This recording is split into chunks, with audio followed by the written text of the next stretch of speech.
Buenas chicos, ¿cómo están? Soy Chris de vuelta y vamos a hacer unos ejemplos de la guía 2 de transitorios, ya que me parecía que estaría bueno que tengan un ejemplo así de referencia, más algunas explicaciones quizás de teoría que pueden resultar útiles. Así que nada, elegí este ejercicio y el 5 también de la guía y lo vamos a ir viendo paso por paso.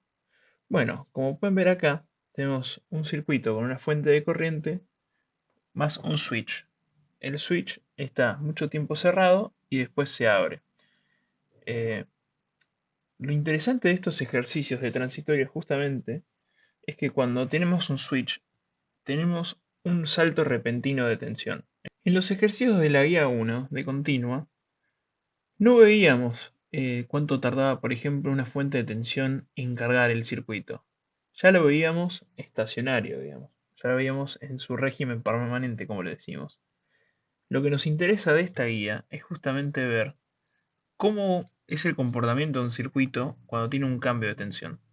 Por ejemplo, cuando se prende una fuente, cuando se desconecta algo, cuando se agrega otra tensión más. Así que bueno, este es el interés de la guía y como pueden ver, vamos a arrancar acá con este ejercicio que arranca con el switch cerrado. Así que tenemos este circuito para empezar y antes que se cierre el switch, en el tiempo menor a cero, vamos a tener este circuito acá.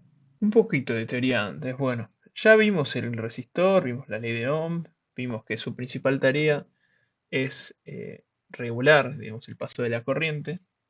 Bueno, ahora vamos a ver el capacitor. Lo que tiene el capacitor es que almacena energía como campo eléctrico, como dice, pero también quiere mantener una tensión constante, o por lo menos oponerse al cambio de tensión. ¿Y esto por qué sucede? Como pueden ver, la corriente de un capacitor es proporcional a la derivada de su tensión. Entonces, digamos que tuviéramos un cambio de tensión instantáneo, sea por ejemplo un escalón de tensión, ¿no? Que puede ser por ejemplo un switch. No podemos tener que la tensión cambie de forma instantánea, ¿no? Porque justamente si tuviéramos ese cambio instantáneo, la derivada de la tensión sería infinita y no podemos tener corriente infinita en un circuito. Entonces justamente no podemos tener un cambio instantáneo de la tensión porque estaríamos rompiendo la física básicamente. Entonces, esa es la primera condición que tenemos que tener en cuenta. No la va a cambiar instantáneamente. Obviamente sí se va a cambiar eventualmente, pero la tensión en el capacitor se mantiene igual en el momento instantáneo antes del cambio del switch, instantáneamente después del cambio del switch. Volviendo al circuito, ya que vimos el capacitor, bueno, para empezar, una vez se cargue el capacitor, no va a circular corriente por este. Entonces, toda la corriente de la fuente de corriente se va a ir por la resistencia de 60K y por esta rama de estas dos resistencias en serie. Decimos que están en serie porque su corriente es igual, no hay corriente en el momento 0 menos, llamémosle así, al momento antes del switch. En 0 menos, IC es 0.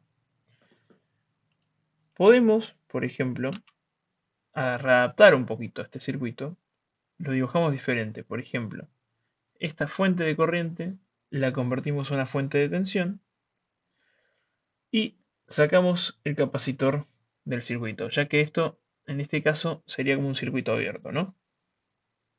Así que bueno, lo que nos interesa acá es sacar la tensión de la resistencia de 20K, ya que esta su tensión va a coincidir con la tensión del capacitor. Así que sacamos las condiciones iniciales antes del cambio del switch, que va a ser BC en 0 va a ser 200 volt y la corriente va a ser 0 amperes. Como habíamos dicho antes, al no poder tener un cambio instantáneo de, de tensión de un capacitor, en el momento 0 más, BC también va a ser 200 volts. Así que bueno, procedamos a cómo nos queda el circuito después que se abre el switch.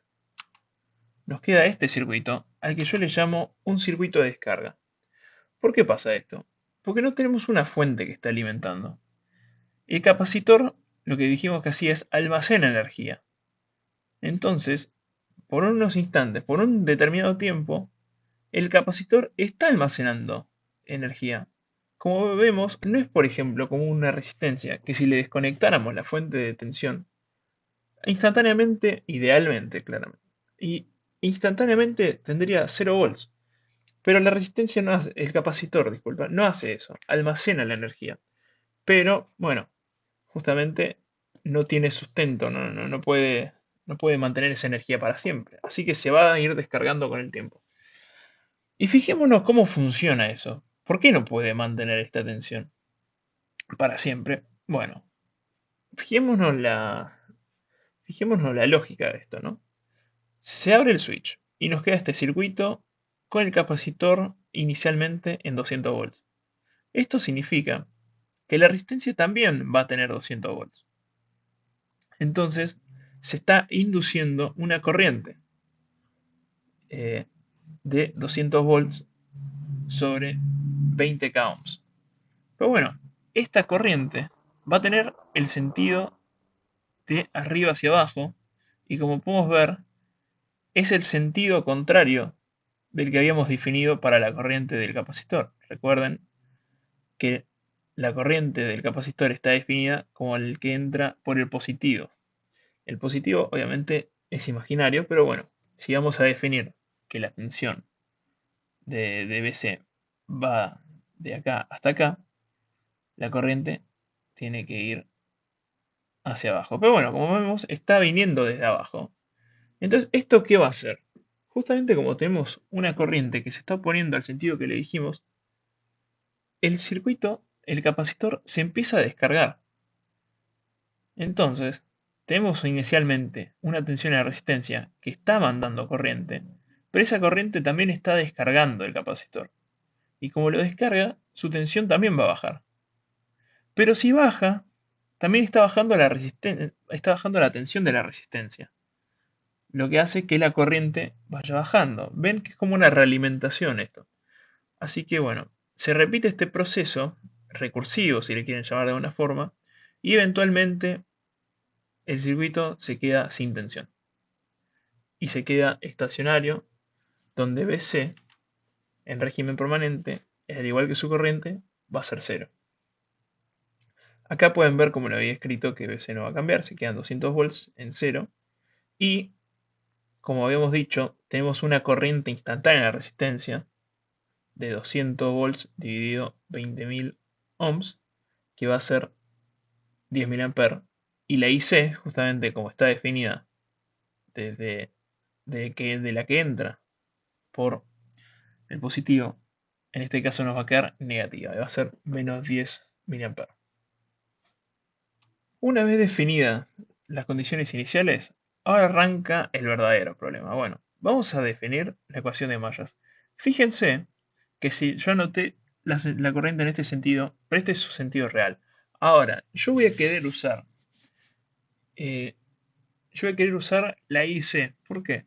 Porque quiero que me quede en una ecuación, me queden vinculadas IC con BC, justamente porque lo que voy a tener que hacer es resolver una ecuación diferencial. Entonces, como pueden ver, si vamos desde acá, si recorremos la malla, tenemos una subida de tensión de BC y acá tenemos una caída de tensión. Pero fíjense, la corriente en realidad, como es IC, va a venir desde abajo, no desde arriba. Entonces, esta caída de tensión va a ser menos IC por R.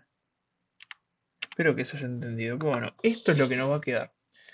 Si no se entiende, por favor, pregunten después, porque acá es donde la mayoría de los errores de transitorio se cometen. Así que nada, una vez definido esto, vamos a reemplazar IC por su ecuación de diferencial. Vamos a despejar esto y nos va a quedar esta ecuación, la cual integramos.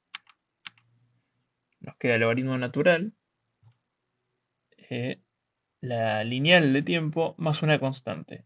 Si le aplicamos a todo esto, ven que nos va a quedar BC que es igual a una constante, digamos, a una amplitud por un exponencial que va a tener esta forma.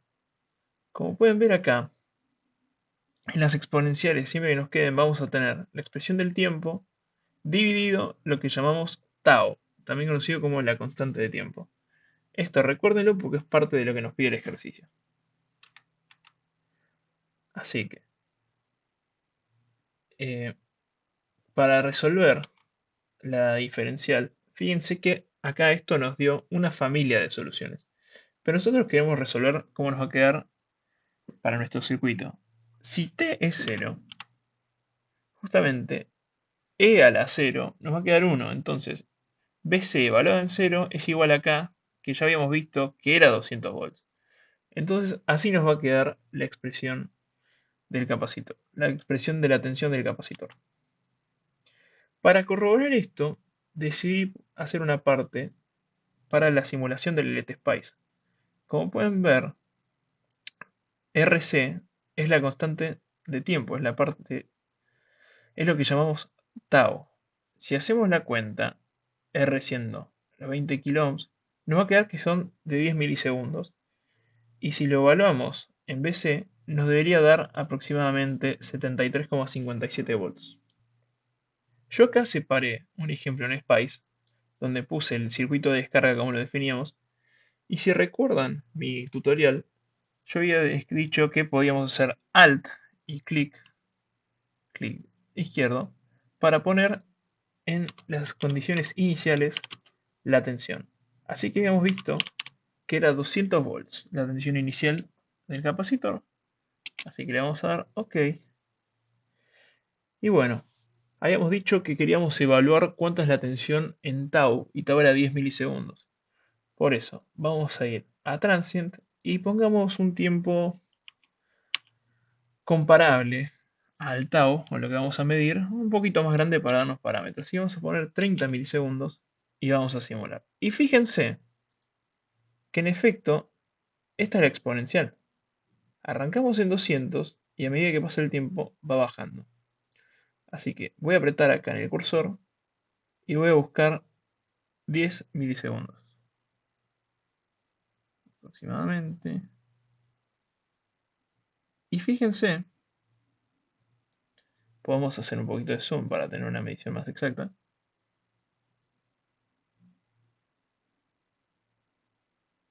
Ahí va. Fíjense cómo esto a los 10 milisegundos es aproximadamente 73,57 volts. Por lo que podemos corroborar con la simulación que las cuentas estaban bien.